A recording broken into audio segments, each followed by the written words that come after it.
And I thought, this is not for me. I'm not a gambler.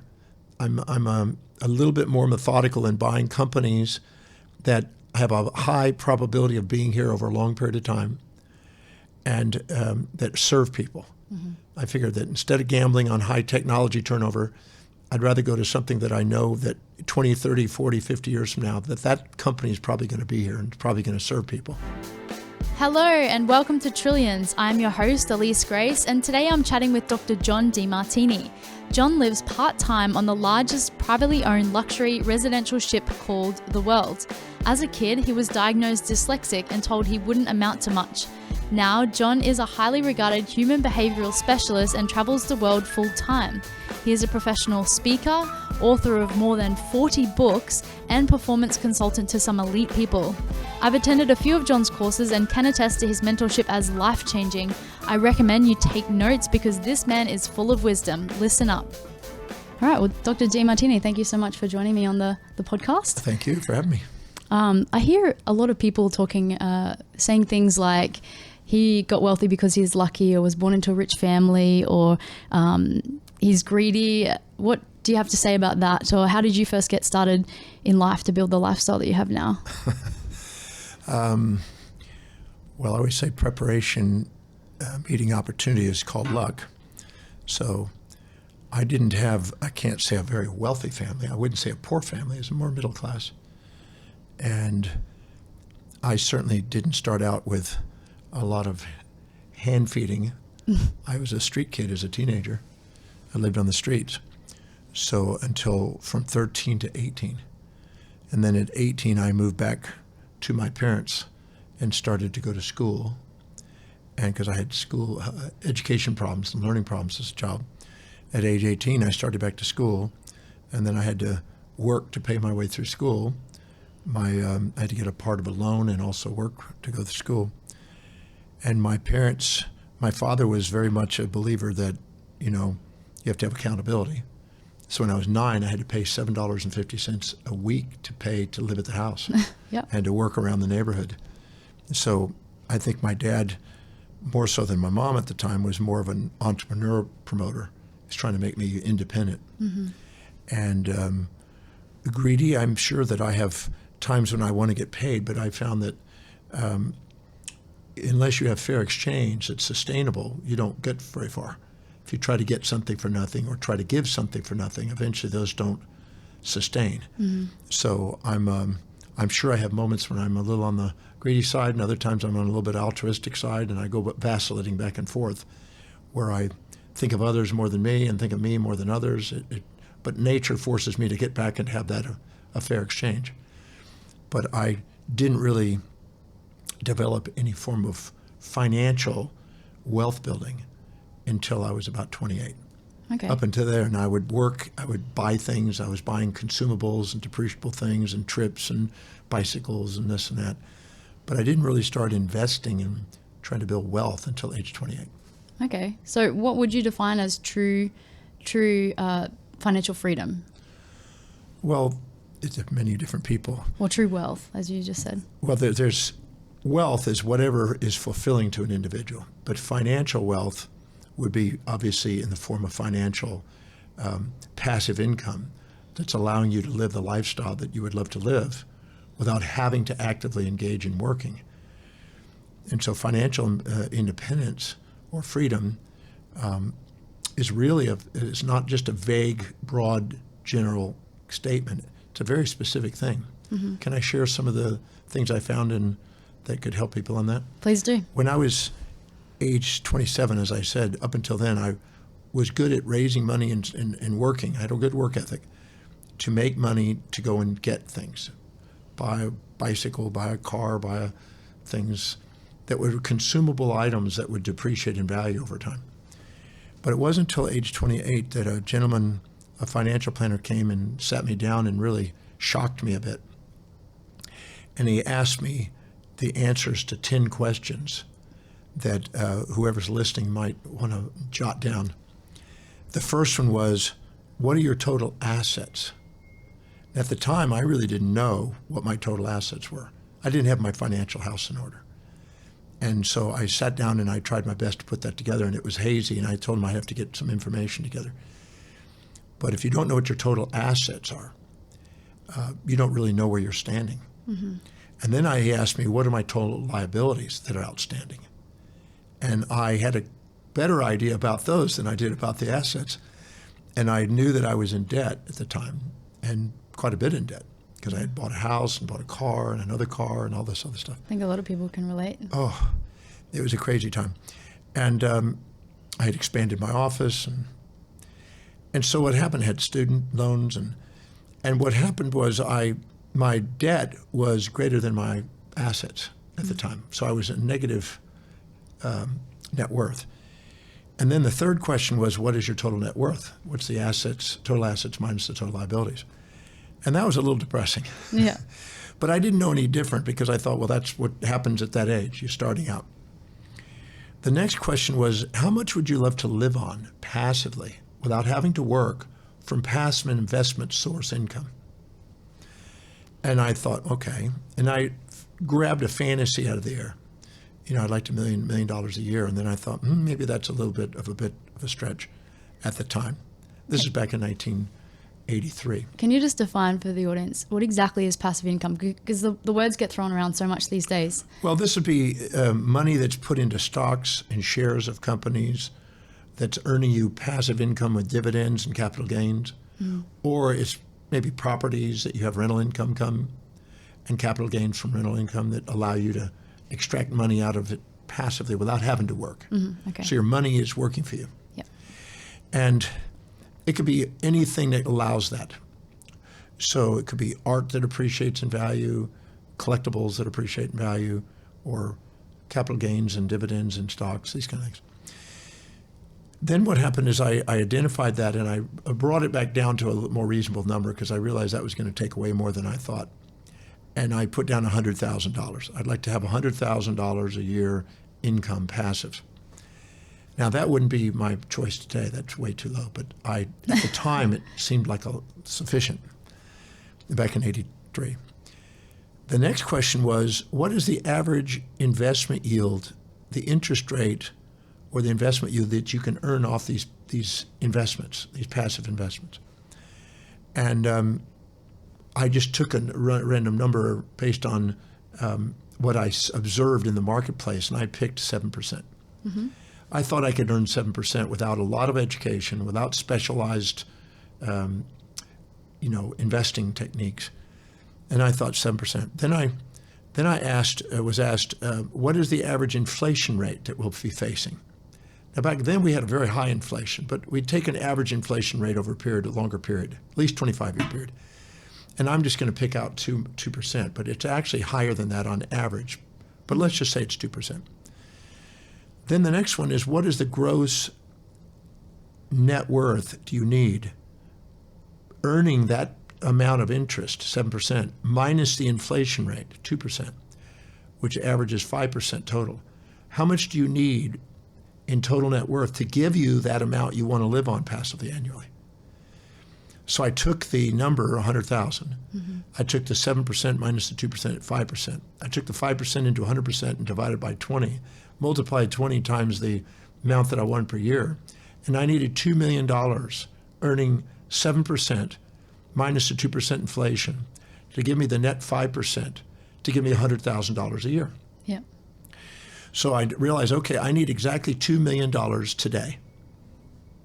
My net worth was negative something. So I needed more than $2 million in the next 24 hours in order to be financially independent. And I thought, I was a little bit of knot in my stomach, jaw tightening, headache feeling. You've been shocked? It was shocked. Yeah. Because I realized, wow, I'm saving very little, about $200 a month at the time. And I'm thinking, at the rate I'm going, it will take about 60 years to get anywhere near that. And so I realized that, okay, I need to come up with $2 million. So I thought I can do $1 million in 2 days, $500,000 in 4 days, $250,000 in 8 days. And I kept stretching it out over time. But as I was stretching it over time, I had to put inflation in there. Mm-hmm. So I figured, okay, I'll try to do it within a 15-year period. But by then, I'm going to need $4 million with inflation just about. So I went, So and then I averaged, okay, well, I got now 180 months to do it. And I need a total of $22,000 a month, roughly, $24,000 a month almost, to average to get there. And now I'm thinking, well, I'm only saving $200 a month. I need 100 times that amount plus. Yeah. And I'm thinking, this is nuts. How am I going to do this? And I had to come up with the next step was a strategy. And at first I couldn't come up with a strategy. I was just sitting there, I have to either lower that amount or I got to come up with a way of earning more income. I got to come up with more businesses or more successful business or something. I was just really in a knot. What were you doing at the time? I was practicing. I was starting a doctor's practice. And I knew I could grow it, but at the time I just started it, just months. This is like 3 months in. And so what I decided to do is I couldn't think of a strategy, a direct strategy. So what I did is I did what is called a force-accelerated savings technique. And that's the term I coined it, where I would save $200 a month. And then 3 months later, once I got comfortable with that, and felt that I could do that, I made it $300, then $500, then $750, then $1,000. Then I decided to increase it 10% every quarter, which meant that the amount I would saved and invested doubled every 2 years. So I did that, and within 3 years, I was now at $2,000. And then at 5 years at 4, then 8, then 16, 32, 64. And I got up to $256,000 a month savings. Incredible. And I had to increase my savings and grow my business and get more skilled and study and learn and prioritize and delegate and grow the business. But I eventually achieved the thing. It took me 9 years to get financially independent. But then I allowed my lifestyle to go up as my investments went up. And I kept excelling. And now I could do probably 20 times that amount passively without working ever again.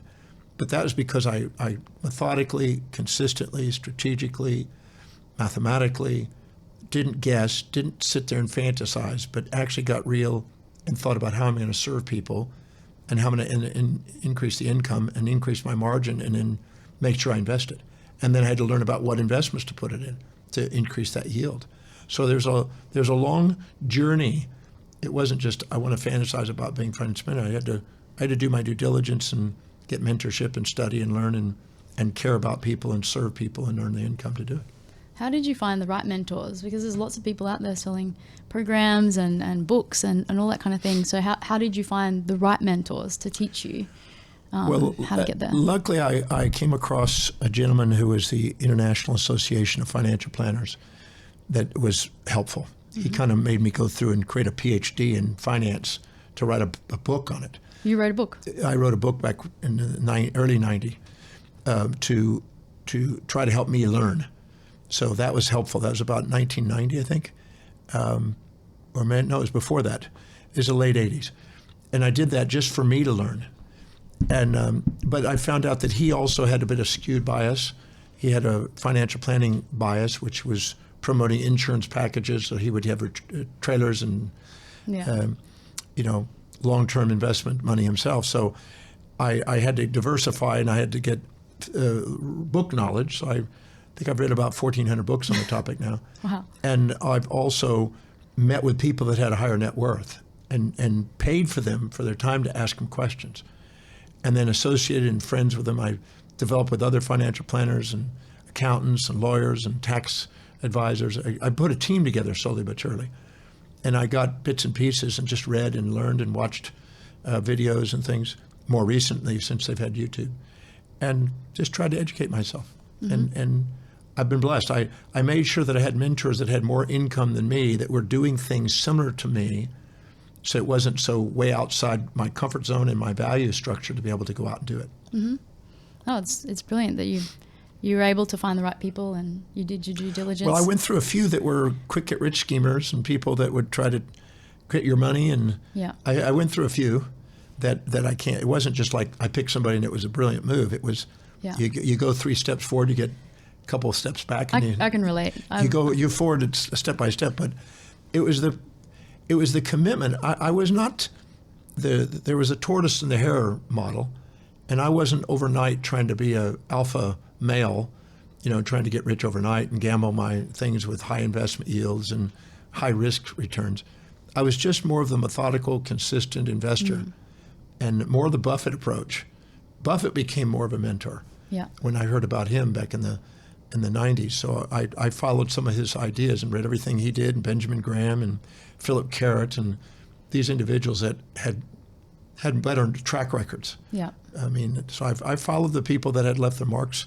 The top 100 investors in the 90s, I tried to read everything that was available to them, and some were still way off the chart for me. I didn't really like them, but I studied them and learned from them and what not to do and what to do.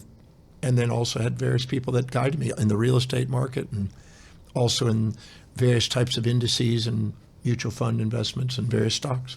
Well, they say success leaves clues. So if you follow the people who are doing it right, and they've done it over a long period of time, and they also give back, I think they're the people to look up to. I remember going into the Chicago options pit one day with a gentleman he specializes in options trading.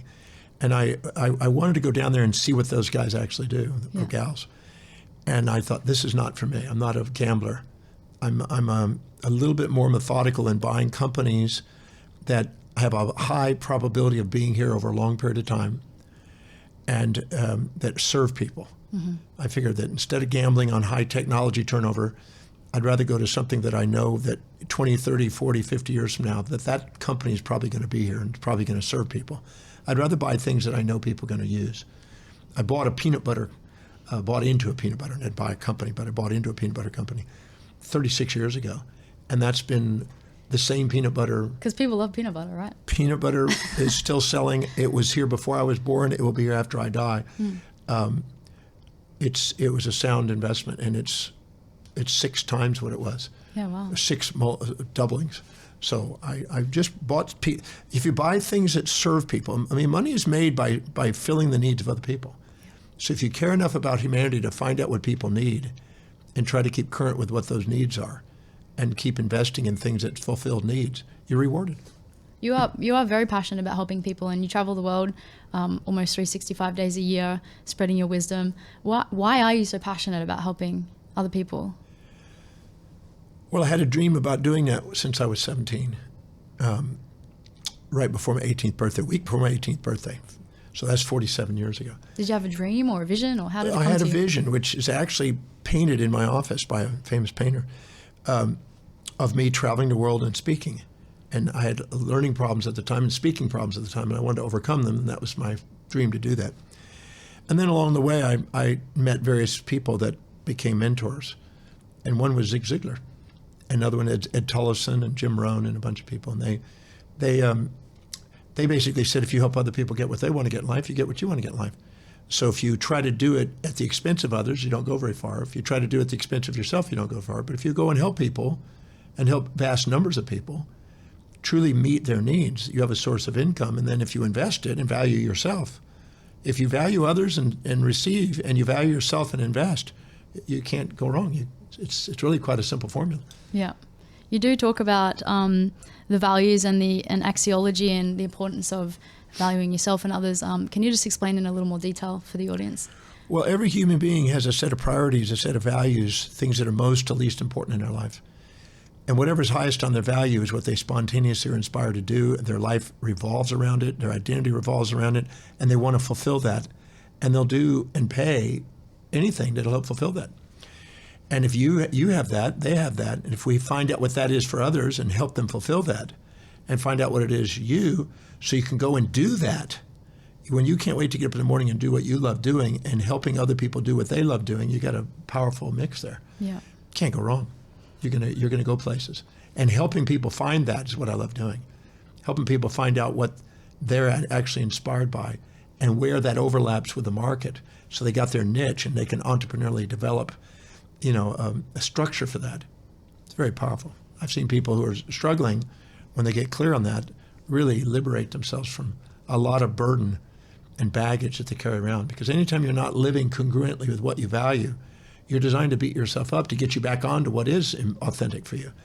And as long as you don't do something that really fills people's needs, you burden yourself in business until you hit the things that really meet people's needs. And then you flourish. You get rewarded by fulfilling people's values. So a lot of people will say, well, I feel stuck though. I don't know which direction to go in to help people, or they feel like they're procrastinating on that. Why do you think that is? If they've got this inspiration to serve, but they're getting mixed around. It's very simple. It is so simple that people overlook it. If you care enough about humanity to find out what their needs are, you know your direction. If you care enough about yourself to know what your calling is, you have your direction. Where those overlap is where the direction is. So if they're not inspired and motivated or not motivated, but inspired and driven and perseverant towards a goal, it's not their highest value. And if it's not something that people have a demand for and they're not buying, it's not their highest value. Mm-hmm. So if you're banging your head against the wall, doing something that's uninspiring to you that doesn't fulfill people's values, you're not going to go anywhere. And you're going to get feedback from the world to let you know that you're not being authentic and you're not identifying what's authentic for other people. So how can they figure that out, their highest values? Well, the highest values within yourself comes from asking simple questions. How do you fill your space? Your life demonstrates what you value. How do you fill your space? How do you spend your time? What energizes you? Where's your money going? You spend your money on things you value. What is it you're most ordered and organized in? Where are you most disciplined and reliable and focused? What is it you think about, visualize, and talk to people about and talk to yourself about most? That's coming true, mm-hmm. authentically. What is it you're inspired by? What is it that you have the most consistent, persistent goals in your life that are coming true? And what is it you love studying about, learning about, reading about spontaneously?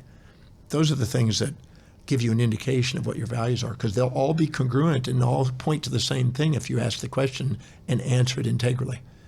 And if you do the same for other people, you'll see what is important to them. You can go on Google search and look at what people are looking up and tell you what people are wanting. I think that's what Google and Amazon and these big companies are doing. They're finding out what people are searching, and then they're providing what they're searching for. And they make billions out of it. Mm. Yeah, I think you're right when you say people overcomplicate the whole process. I'm wondering, Demartini, what's the challenge that you faced that you've had to overcome, and how did you overcome it? I know you've faced many challenges in your life, but what's something that really sticks out, and how did you? Well, the biggest one for me was learning how to read, because I didn't read till I was 18, so I had to overcome learning problems and learn how to actually read. Yeah. People take that for granted, but that was a big challenge for me. And once I did, I became flourished at it. I mean, I just went nuts on it. I read. But how did you do that? If you got to 18 and you couldn't read, well, what happened was, with the help of my mom, when I decided to go back, I tried to go back to college, go back to school. I took a GED when I was 18, and I guessed and I passed. What is GED? That's a general education degree. It's the equivalent of a high school degree. Okay. Because I never finished high school, so I ended up taking that, and I passed that, and that was like a miracle. And that was like, wow, I made it. And then I tried to go to college, and that failed. And then I was determined to try to go back and go to school. So my mom, I started reading a dictionary and reading and memorizing 30 words a day. And my mom tested me on 30 words a day until my vocabulary was strong enough to pass and to learn to read properly. And it was a slow, steady thing. But if you memorize 30 words a day, it goes pretty quick. Yeah. At the end of 10 days, you got 300 new words you wouldn't have had. That's a lot. In 100 days, you got 3,000. Yeah, it's amazing. So my vocabulary grew enormously over the next couple of years.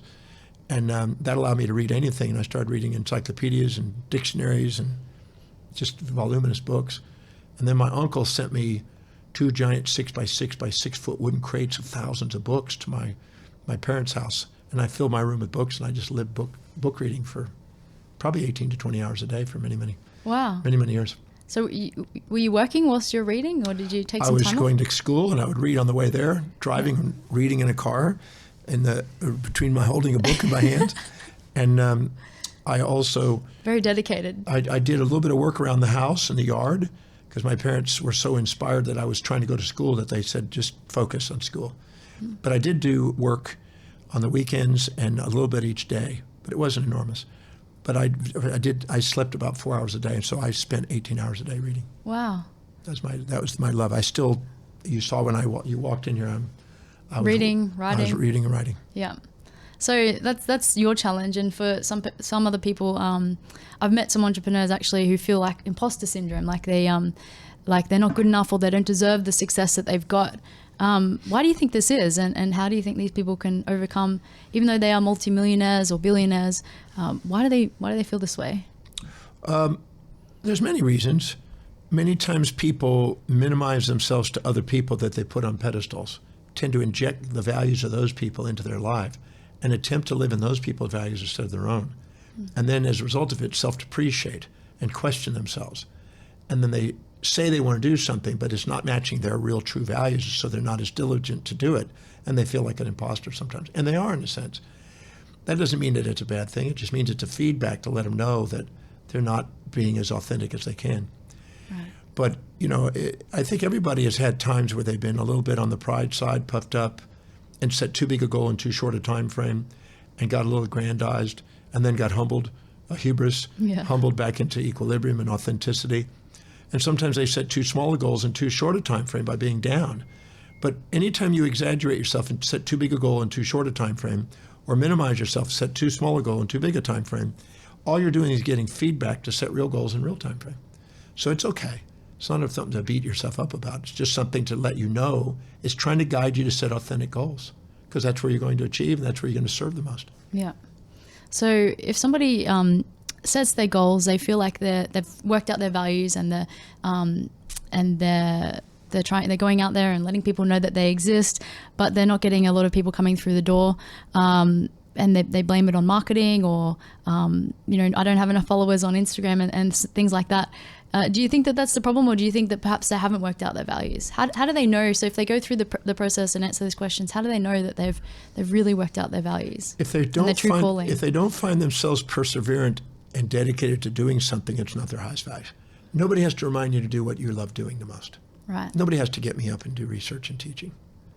I mean, it just doesn't have to be done. Yeah. They might have to get me to cook and drive. I haven't cooked since 40 years. Cooked. You don't drive either? I haven't driven for over 30 years. And I learned that anytime I'm doing things that are lower on my values, I devalue myself. So I only fill my day with things that I love doing the most, which is research, write, travel, teach. Mm-hmm. So I flew in from Houston this morning. I got here where I'm doing a talk tonight. I'm doing interviews during the day and meetings. And then I go tomorrow morning. I leave at 6 in the morning. I fly, and I start a program at 8 in Sydney. Yeah. And then I do that, and I go from there. I go 3 more cities, and I go off to Tokyo. So I full-time travel around the world doing what I love doing, which is researching, writing, traveling, and teaching. I've delegated everything off the plate. There's nothing else I really do. Amazing. So when do you get to a point where you delegate? So some people would say, I don't have the money to delegate yet. So how do you know when the time is to delegate? It doesn't cost to delegate properly. It costs not to. Okay. So if you're delegating things to somebody who are inspired to do it and they produce more than they cost, it doesn't cost money. You want to structure your delegations doing the highest priority things that produce the greatest return that serve the most people. When people are banging their head against the wall in marketing, it's because they're not meeting a need. They're not wording it and packaging it in a more effective and efficient alternative to what is out in the marketplace. And they're not really meeting those people's needs. When they do, there's a demand. If there's no demand, you haven't hit the market. And so the same thing in delegation. If you're delegating and it's costing you money, it's because you're either micromanaging them and not really giving it to them to be accountable. You're hiring somebody that's not engaged and inspired and can see how that duty is helping them fulfill their values, so they're spontaneous in doing it. Or they're not skilled because it's not been what they really love doing. There's always a reason why. And it's not because of delegation, it's because of improper delegation. Okay. Well, that makes sense. Yeah, because when I first learned, I read a book called The Time Trap by Ellen McKinsey when I was 28, right at the time when this gentleman came in for the finances. I read this book, Time Trap, and also got this financial guide. And those two really had a catalyst of growth in my business. And this was 3 months into practice. And 15 months later, on the 18th month, my practice from going from one assistant and myself had 5 doctors, 12 staff member, and a 10-fold increase in business. Wow. in money income. So it didn't take, years to do it. It just took the proper priorities and actions, properly delegated and properly implemented and executed, and there was a growth. Okay. And today, I anytime there's a job that I could do for pay somebody to do for $20 or $30 or $50 or $100 an hour when I can go make thousands of dollars or more? Why would I do that? Yeah. It doesn't make any sense. So I delegate it to people who would love to do the things that I prefer to delegate. That's good too, that you can let go and not have to micromanage and think to yourself, well, I could do it better. It's best just to let them do the job so you can move on and do what inspires you. Well, at one time you probably couldn't have done it better. Yeah, sure. Everything that I've delegated, there was a time when I didn't know how to do it. So if I can do it, they can do it. But I'd rather hire somebody that knows how to do it more effectively than me and who loves doing it, because then it's freely off your plate and you can go on and do what you do. And you're gifting someone a job as well. You increase the economy, you raise your income, you serve more people, you're more efficient, you get to be free to do what you love doing. So it says you cannot live an inspired life if you're not delegating and you're not prioritizing and you're not caring about humanity. Yeah. So let's say somebody has got a cash buffer, they're doing what inspires them, they're feeling really fulfilled in life. How can they invest their money? Is it stocks, bonds, real estate? How do you like to invest? Well, I've had quite a diversity over the years.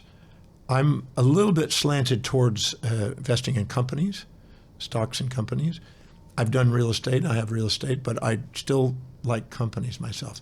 People have different tendencies. I know in Australia there's a lot of tendency to go in real estate and buying properties and gearing and things of this nature, and that's great. But I didn't find that some of the gearing and some of the property systems here were all that more profitable than other alternatives. But I think that there's a slant. Some people like real estate, some people like companies. Yeah. I can't. You have to go with what's true for you, what you love doing. The real estate sometimes ties up capital, and you have to know how to manage that properly and make sure you have liquidity for cycles. But the stocks also have those cycles. It depends on how impatient you are, how aggressive you are, what your proclivity is, if it's owning land or if it's actually owning companies built on top of land. I prefer myself buying companies. That has been more lucrative for me and helpful to me because I'm into human behavior. Yeah. So if I've studied real estate, I've had many properties, and I still have income from that. But if I had a choice between them, I tend to like the companies. But people have different preferences. You mentioned studying, so obviously educating oneself before jumping into some kind of investment. If you're going in there cold turkey, you're probably going to learn the hard way. Learning through trial and error is the lowest heuristic you have. Learning through mentorship and foresight is much wiser. And reading helps you get foresight, and mentorship helps you not have to deal with hindsight. But for getting people that are not wanting your money is another story. Because a lot of times people will sell you something and they want your money, and you're giving it away because you're not really knowledgeable yet about it. Yeah. So that's part of the game. But I found people that had made hundreds of millions or billions of dollars in real estate as a place to go for mentorship. And I found that was very helpful to me to learn from them. And the same thing in the markets. So if I was to go and study stocks and buying stocks, I still think that good old Buffett has still got I've learned a lot from him, and I've kept it simple, and I've grown my wealth that way, and I haven't a lot.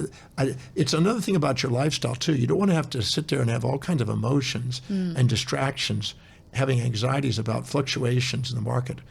Many people think they can handle more than they can while the market's going up. When the market's going down, they don't think they can handle it. They're emotionally tied to those investments. So if anything you have an emotion about, you're not ready to manage. You've got to be able to transcend the emotions, know the mathematics of it, know what probabilities are, and be patient long term. I've developed that habit, and I've been blessed by it. So can you recommend a book on investing? One book? Well, I sat down I followed the same pathway that I learned from Warren. Benjamin Graham and Philip Carrot were the two. They had the Pioneer Fund with Philip Carrot had done extremely well. And then also Benjamin Graham was an investor. They were conservative investors. They were not gamblers. Mm-hmm. And I looked at gamblers, and I looked at the mindset of gamblers. And I watched a lot of my friends be gamblers. And they'd rise and fall, and they were high adrenaline and high dopamine-driven guys. Some of them were into females and drugs and party and debauchery, and I thought, well, that's just not me. I don't drink. That's not my party. It's not my thing. It was when I was a teenager a bit, but So you think maybe it's more sustainable to go the slow and steady wins the race type model? I don't want to say that because I know some people that have made big money on the other, but they've also paid some prices, in my opinion, in my value system. But that doesn't make mine right. Sure. It just means that that's my preference. And some would say, well, you're conservative. I've had a lot of people who say, well, you could have done this, you could have done. I don't pay attention to the things on the outside. Nobody gets up in the morning and dedicates their life to your fulfillment except you. And if you're not doing it, you're not going to have it. You have to get up and decide. Because if you don't empower yourself intellectually, you're going to be told what to think. You don't empower yourself in business, you're going to be told what to do. You don't empower yourself in finance, you're told what you're worth.